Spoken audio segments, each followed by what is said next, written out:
అందరికీ నమస్కారం. జై తెలంగాణ.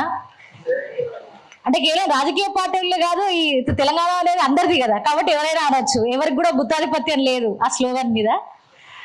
అందరికీ నమస్కారం. మేము ఇది రిలీజ్ చేయగానే మీరు అందరు వచ్చినందుకు చాలా ధన్యవాదాలు. హాలిడే మూడ్లో, వీకెండ్ మూడ్లో, ఇంట్లోనే ఉండాల్సిన మూడ్లో చాలా మంది ఆ మూడ్ని ఇడిచిపెట్టి ఈ ప్రజా సమస్య గురించి ఇవాళ మీరు అందరూ కూడా వచ్చినందుకు ప్రత్యేకంగా మా అందరి తరపున, తెలంగాణ పీపుల్స్ ఫ్రంట్ తరపున ప్రత్యేక ధన్యవాదాలు. ఎందుకంటే ప్రజల సమస్యలు ప్రజలు ఉండాలి. ప్రజలు లేని మేము పెట్టుకునే ముచ్చటైతే ఇంట్లో పెట్టుకోవచ్చు, జూమ్లో పెట్టుకోవచ్చు. మీరే ఈ ఫ్రంట్కి బలం, మీరే ఈ ఫ్రంట్ను ముందుకు తీసుకెళ్లే స్నేహితులు, మిత్రులు. ఇందులో ఎడ్యుకేషన్ అనగానే, చదువు అనగానే యూనివర్సిటీలు కానీ, కాలేజీలు కానీ, కనీసం ఇంట్లో నేర్చుకునే ఊళ్ళు కానీ, అంటే అమ్మ ఏదైనా కానీ, చదువుకుంటే మంచి జాబ్ వస్తుంది, జాబ్ ఉంటే మంచిగా బతకచ్చు అనే ఆలోచన విధానంలోనే మనం అందరం కూడా ఇంతవరకు ఉన్నాం. 80 ఏళ్ళ స్వతంత్ర భారతదేశంలో అది కరెక్ట్ కొంతవరకు. కానీ నేను దాన్ని ఒక మహిళగా, తెలంగాణ నుంచి వచ్చిన ఒక వ్యక్తిగా, దేశ పౌరురాలుగా నేను దాన్ని ఒక పెద్ద ఆత్మగౌరవ సమస్యగా చూస్తా. ఎందుకంటే ఇప్పుడు నేను ఒక మహిళను అనుకోండి, నేను ఓటేయడానికి పెడితే నేనేమనుకుంటా, నాకు చదువు వస్తే ఓహో నేను ఆలోచించుతా వీళ్ళు చెప్పేది కరెక్టా కాదా అని. చదువు రాకుంటే, నాణ్యమైన చదువు నాకు అందకుంటే, ఆ మంచి చదువు అదే అందకుంటే, విలువలు కలిగిన చదువు అందకుంటే, ఒక ప్రభుత్వ సంస్థల ద్వారా నేను చదువు లేకుంటే, మా ఆయన చెప్పినట్టు నేను ఓటేసి వస్తా, మా చెల్లె చెప్పినట్టు ఓటేస్తా, మా అన్ననో భార్యనో, మా అన్ననో, మా మామనో, అంటే ఇంట్లో ఉన్న మొబైల్ నన్ను ఎట్లా ఓటేయమంటే నేను అట్లా ఓటేసి వస్తా. ఇప్పటి వరకు కూడా మా అమ్మ అట్లే ఓటేస్తుంది, మా నాయనమ్మ కూడా అట్లే ఓటేస్తుంది. అంటే మన ఆలోచన విధానం, సమాజం పట్ల మన దృక్పథం అన్నీ కూడా మనమేం చదువుకున్నాము, ఆ చదువుకున్నట్ల నుంచి మనకు ఎట్లాంటి విలువలు ఉన్నాయి, ఎట్లాంటి ఆలోచనలు వస్తున్నాయి అనేది ఒక ఆత్మగౌరవ సమస్య. ఇప్పుడు నాకు చీర ఇస్తా అంటే నేను వాళ్ళకి ఓటేయను. 33% కాదు 50% మహిళలను, ఎమ్మెల్యేలను, ఎంపీలను చేస్తా అంటే వాళ్ళకి నేను ఓటేస్తా.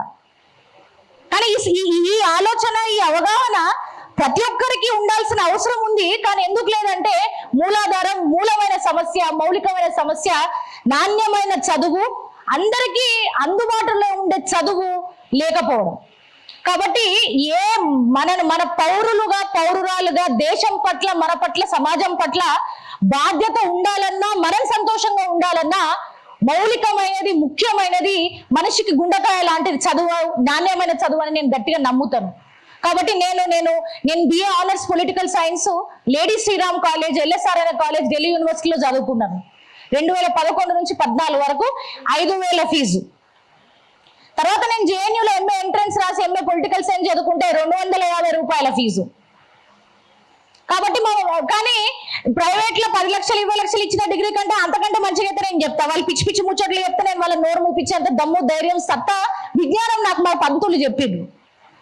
కాబట్టి ఇది నా గొప్పతనమో, తల్లిదండ్రుల గొప్పతనమో, సమాజం గొప్పతనమో కాదు, ప్రజాస్వామిక సంస్థల గొప్పతనం. ఎప్పుడైతే చదువు మంచిగా అందుతుందో, ఎప్పుడైతే నాణ్యమైన చదువు ఉంటుందో, విలువల గల చదువు ఉంటుందో, ఎస్పెషల్లీ మహిళలకు ప్రపంచవ్యాప్తంగా, దేశవ్యాప్తంగా ఇది చాలా ఒక ఎమాన్సిపేటరీ. అంటే ఏదైతే ఈ బంగారు పంజరంలో ప్రతి ఒక్క మహిళ ఉంటుందో, ఒక ఆమెకి ఇద్దరు ఉండొచ్చు, కానీ ప్రతి ఒక్కరు పంజరంలోనే బతుకుతున్నారని నేను గట్టిగా నమ్ముతా. ఆ పంజరం ఉందా లేదా, దీన్ని అసలు ఇరగొట్టాలా లేదా, దీంట్లో ఏముంటది అనేది అన్ని కూడా చదువులో నుంచి వచ్చే అంశాలే. చదువు ఏదో చిన్న పిల్లకాలు లాగా కాదు, మహాసముద్రం లాంటిది.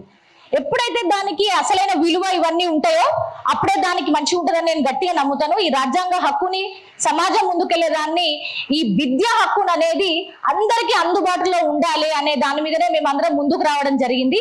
నేను కూడా ఈ ఫ్రంట్ లో సభ్యురాలుగా ఉన్నాను. ఇప్పుడు ఈ అంశంలో మాట్లాడడానికి మదర్స్ కమిటీ తల్లుల సంఘం అధ్యక్షులు భాగ్యలక్ష్మి గారు ఉన్నారు. వారి ఆలోచనలు పంచుకోవాలని నేను కోరుతాను.